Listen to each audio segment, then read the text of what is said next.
How many times do you speak to somebody who's angry, untrusting, uncooperative, or otherwise resistant to making a deal? It seems like most sales conversations start with the other side at least hesitating. If only there was a way to get these people to see us as allies, helping them to achieve their dreams. In this episode of the Land.MBA podcast, we're going to discuss two tactics which, when used in combination, are almost impossible to resist.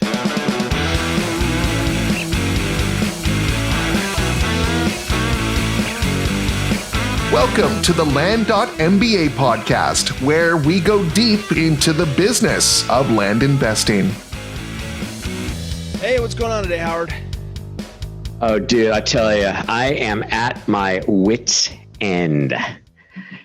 I realized about a month ago, I was, my son is homeschooled. And so I'm going through, and I pretty much wasn't involved in that because my wife always handled that, but now I've got to handle all of it. And so I went into the app and I'm like, oh my God, there are all these assignments. He never did it. So I had to become a complete hard ass. And I said, all right, here's the deal. I don't care if you take a 0 on every one of these because they're late. You will turn in every assignment that is due this year. And so I've been working with him to try to do this. And my normal way of trying to create motivation in small children, like my son, I shouldn't say generally small children, just my son, is usually, major threats, taking things away, and absolute corporal punishment. It's sort of my Marine Corps background. But I found it just doesn't work.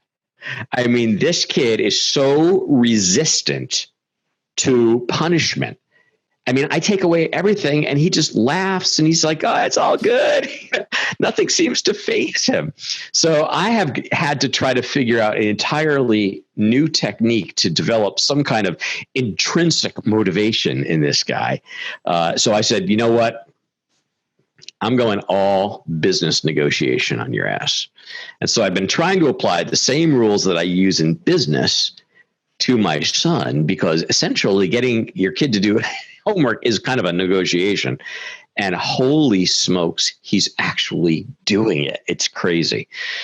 So I don't know. Do you have the same problem with your daughter? I have the same problem with a 14-year-old, and I'm lucky in that my wife is able to handle most of it. But the other night she was she was taking the responsibility herself. She's like, "Oh, Daddy, I just found a whole bunch of assignments that I don't know how I didn't see them, but some of the online portal stuff's not perfect yet, and et cetera, because she's not homeschooled, but everything's still put up online. She's homeschooled now.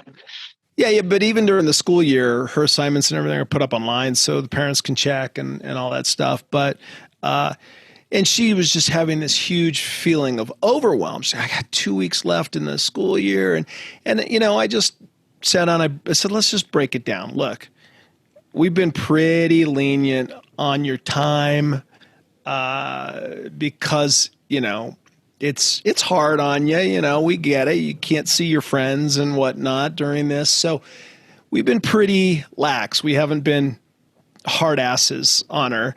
And I said, but now you got 2 weeks. You've got X amount of assignments that you're behind. But let's just think about this. We've really been laxed on you, and you've got a lot of time. You have a lot of TV time, a lot of time to just fart around, play on your phone, and stuff. Think about how much that time is wasted. If you just took an hour of that a day, you think you could knock out an extra assignment every day? Because that's about what it. So I helped her break it down, and it really worked out to about one additional assignment per day to get it done before the end of school. Yeah. And once we broke down that elephant and to eat it one bite at a time, she didn't feel so overwhelmed, and she's knocking it out. So the topic today is contributes towards both acquisition and sales, but how to turn all of those potential sales conversations, because to me, an acquisition or a sales conversation is a sales conversation. How do we turn all of them into success? We've talked about it in some different ways in different podcasts in the past, but we're going to talk about it again. And here you are, the man, the myth, selling properties like it's nobody's business. Let's get into that a little bit. But first, I want to talk a little bit about our sponsor, Land.MBA. Hey folks, my name is David Van Steenkist, and I've been a real estate investor for over 10 years. I've used lots of different tools, but none of them has done for my business what Land.MBA does. Land.MBA covers every step in the land investing process, from ordering mailing lists to marketing, sales, and closing the deal. What I really like, though, is it anticipates my needs. When I think, oh, I wish I had a quick and easy way to evaluate return on investment on a potential property, look no further, Land.MBA does it. If I want to edit a deed after Land.MBA creates it, it can do that too. Most systems just stick you with a PDF that's uneditable, and you got to go back into the system and edit the fields and do whatever you need to do, and it's a real pain in the rear end. Land.MBA simplifies it. If I want to send 1 or 5 or even 40 neighbor letters at the click of a button, bam, Land.MBA does it.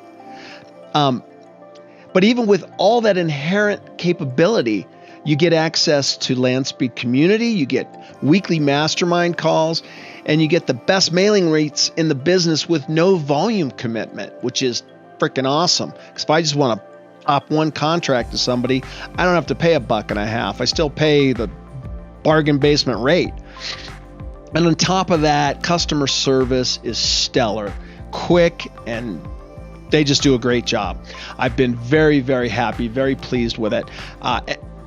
And look, I've been running my business on Land.MBA for over 2 years. So take it from me. If you're serious about your land business, then check out Land.MBA at facebook.com/landbizautomation. That's Land, B-I-Z automation. And if you want $100 off, tell them you heard it from me, David Van Steenkist, on the Land.MBA podcast. So Howard, over the last year or so in the Land.MBA community, we have been talking a ton about Chris Voss's book, Never Split the Difference. And you know how this is a must read, and we got to get this book. If you're in any type of negotiation, whether you're in the land business or any other business, but there's just so many good principles in this book that as real estate investors that you can use both on the buy side and the sell side, even with vendors and 1099ers and employees. One of the principles that really resonates with me, particularly talking to sellers, but he calls it tactical empathy. Now, I've always thought about empathy as, walking in someone else's shoes for a mile. But what does Chris mean in his book by the term tactical empathy? That's a great question. I'm exactly the same way. For most of my life, I think I had a completely incorrect understanding of the word empathy, which means I could walk in somebody's shoes. I can see the world through their eyes. I've come to realize that I could barely see the world through my own eyes. So the chances of me actually seeing it through somebody else's eyes are about next to zilch. Men, I think in general, are particularly bad at this. We're just not as naturally intuitive as women. Women are better at it. But let's start with, getting the right definition so that we don't have to feel bad about it.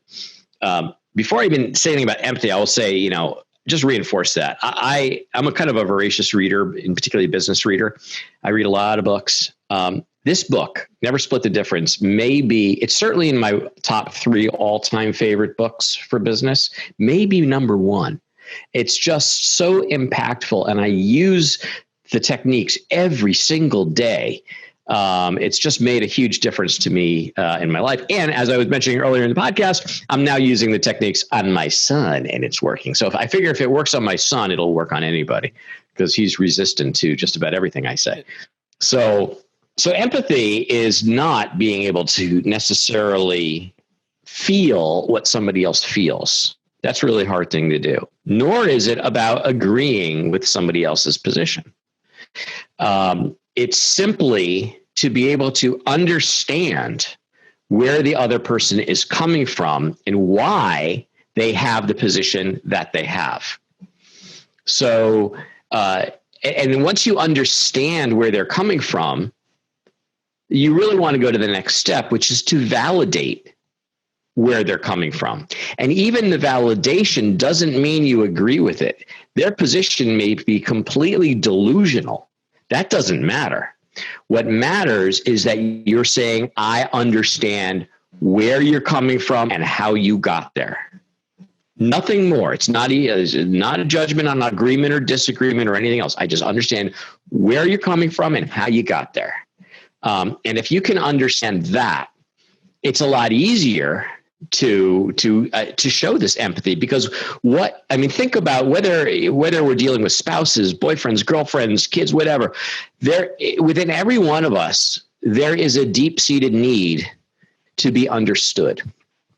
And one of the most frustrating things is when you're talking to somebody else and they're so intent on telling you their position, they're not investing the time or the effort to understand where you're coming from. Doesn't mean they have to agree with it, but at least give me enough respect to understand where I'm coming from and why I have the position that I have. And that's all that he means by empathy.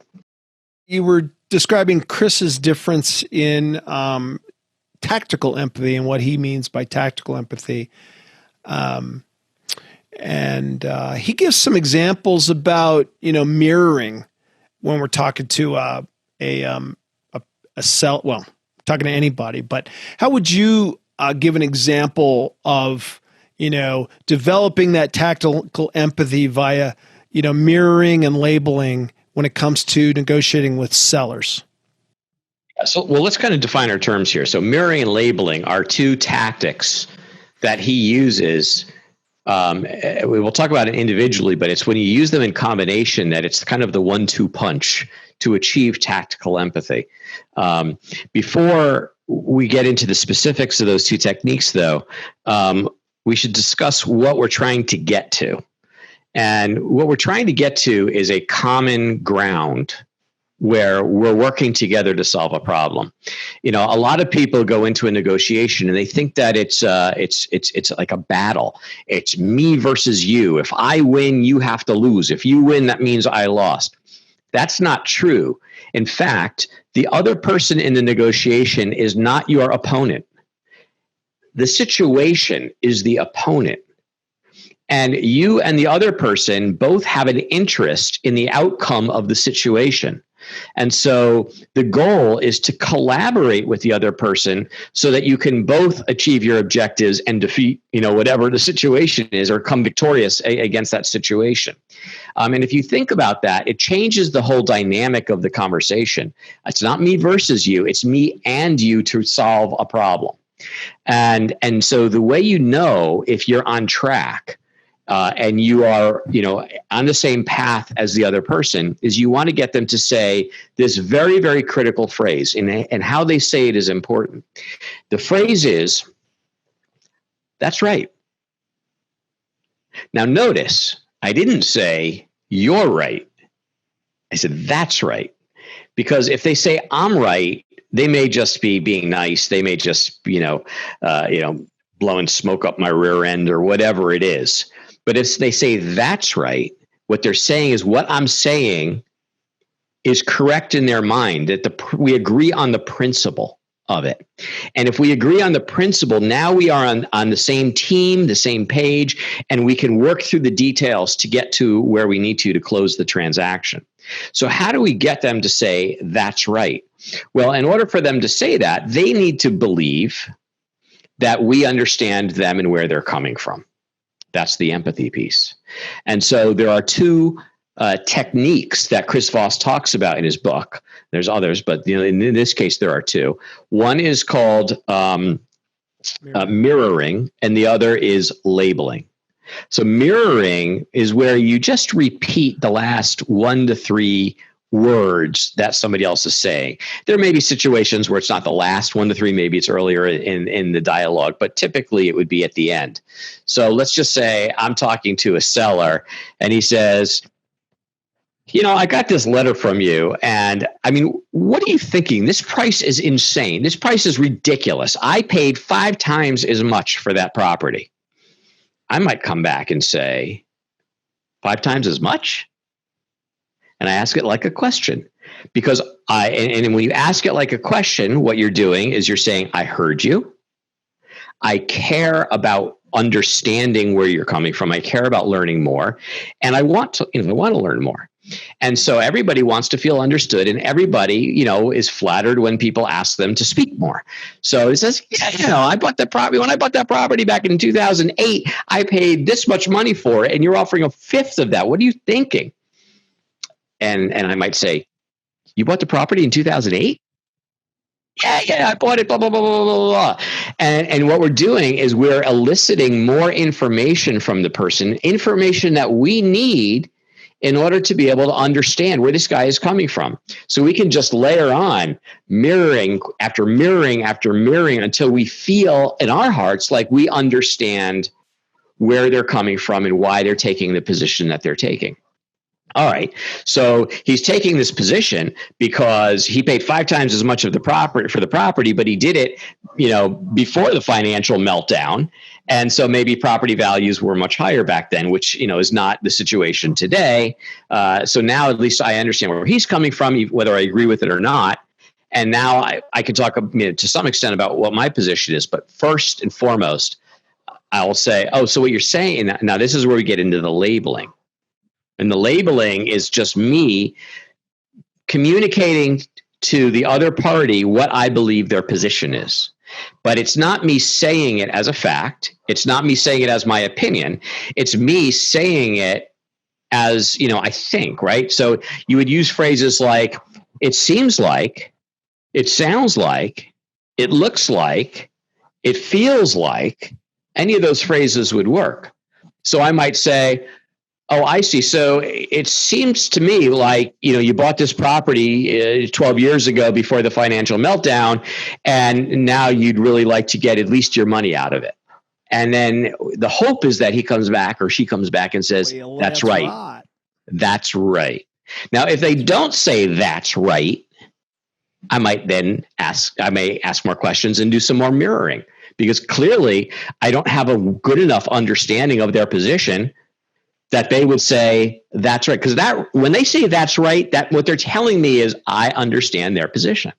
And if they don't say it, it means I don't understand their position, which means I am at a disadvantage. So I'm not going to even move to the next step of the conversation until I feel confident that I absolutely understand their position and they believe that I understand their position, because then they feel like I've listened to them, that they are understood, and that I care. Those are the 3 things we want them to feel. And once we do that, now we are in a position to be on the same team to resolve the issue. Because no one cares what you know until they know that you care. Absolutely. Dude, you should write that one down.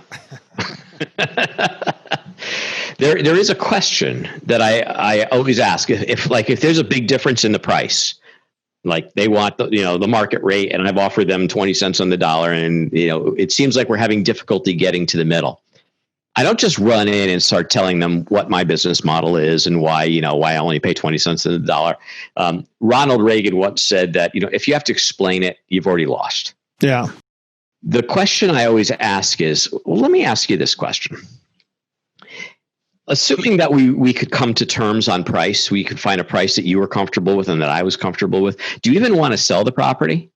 I mean, or do you really love it? Do you want to hold on to it? And they would say, no, if we came together and we could, and I could get my price, yeah, I wouldn't be interested in selling it. So now what I've done in that question is I've made that person commit to the idea of selling the property. And then I might follow up and I say, well, that's great, because if you really do want to sell the property and I really do want to buy it, we have the foundation for the deal. Now we just have to work through the details. And now I'm basically taking all of the rest of the negotiation. I'm making it sound like just this sort of, menial, perfunctory thing that we have to do to just come together on a price. And now if I explain myself, that's just an explanation. But there's no hostility. There's no, strong distrust or emotion. The trust is there because I've taken the time to understand where that person's coming from. They feel understood. So now we're on the same side of the negotiation. We've established that we both have a common interest in doing this deal. And all that's left is working through the details, which is going to be the price and the terms and the process. Is it just me, or is it getting harder and harder to count on a job for our financial security? Who would have ever believed that we would go from the lowest unemployment in 50 years to 40 million people unemployed? Whether you have a great job and want to create a second income, or you're recently unemployed, you need to check out Land.MBA, your one-stop shop for land investors. Investing in vacant land is a proven business model that can help you build a reliable and scalable second income. Imagine a business where you love what you do. There's no limit on how much money you can make. You can operate your business from anywhere in the world with an internet connection. And best of all, you can never be fired or downsized. If this sounds good to you, Land.MBA provides everything you need to get your business up and running and delivering income quickly. You get education, an end-to-end video course and optional coaching to help you get started faster and turn your energy into income. You get tools so you can automate and outsource the busy work and stay super organized. You get access to a thriving community of like-minded investors, which is a powerful way to share best practices and develop potential partnerships for growing your business. And finally, you get access to deal financing, so you never have to pass on a great investment opportunity due to limited funds.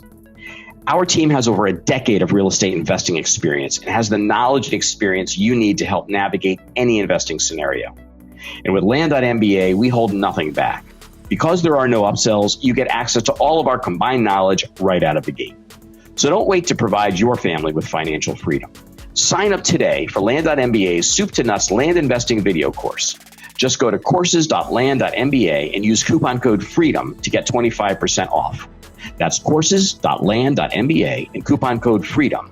And let us help you say goodbye to your JOB and hello to financial freedom. On dealing with sellers, people are, it's sales, whether you're dealing with a seller or you're dealing with a buyer. It's sales, it's negotiation. And the part where you talk about reaching some sort of an agreement on the goal is so critical, because when it gets to price, you got to get them off a price, whether it's on the buy side or the sales side. Absolutely. It's about achieving the goal for the seller, and on a buyer, it's about achieving their dream. And you talk about how do you achieve that. Now, all of a sudden, if you can do that well, the price objection starts to become less of a factor. You get them talking about how it's going to solve a problem for them. Yeah. All right. Well, I think that may be the juice for today. We could save some of the other details for it next time. But I will say again, if you have not already read the book, Never Split the Difference, go get it. Buy the book, download it to Kindle, listen to it on Audible. However you like to consume books, read it and consume it, because as a business book goes, I think you will get more out of this book than just about anything else that you could read towards your land business. It will help you on the buy side and the sales side tremendously. I agree. Now, go use some of this on your boy and get his homework done. And I am going to go run a credit card on 2 lots. All right, buddy. Good luck. See you next time. We hope you enjoyed this episode, had a bit of fun, and walked away with some actionable insights that you can apply to your business. Dave and I have got some great content and interviews planned, so don't forget to rate and review, and of course, subscribe to this podcast on iTunes, Google Play, Stitcher, or wherever you get your podcasts. If we mention any interesting links or tools, you'll find them in the show notes.